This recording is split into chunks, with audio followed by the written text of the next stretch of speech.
তো hello guys, এখন চলে এলাম নতুন একটি ব্লগ নিয়ে। রওনা দিলাম বড়বাজার ট্রান্সপোর্টের এরিয়াতে অফিসের কিছু মাল নিয়ে।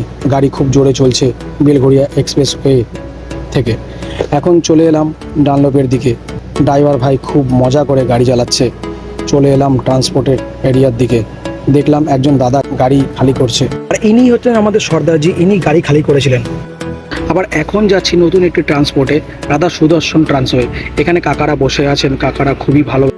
এখন আমি খুব ক্লান্ত ট্রান্সপোর্টে বসে আছি, আর এখন আমি চললাম শিয়ালদা স্টেশনের দিকে। হেঁটে হেঁটে যাচ্ছি, রাস্তায় খুব ভিড়। আর এটি হচ্ছে কলকাতার পুরনো ঐতিহ্য ট্রাম। मनाओ केसरी त्योहार विमल बोलो जुबान केसरी। আর এটি হচ্ছে আদি মণিবন কাঞ্চিলাই। এখন আমি শিয়ালদা স্টেশনের দিকে যাচ্ছি, একদম কাছাকাছি চলে এসেছি। এই যে শিয়ালদা স্টেশন আপনারা দেখতে পাচ্ছেন, এই ভেতরে ঢুকে গেলাম আমি শিয়ালদা স্টেশনের দিকে। এই জন্য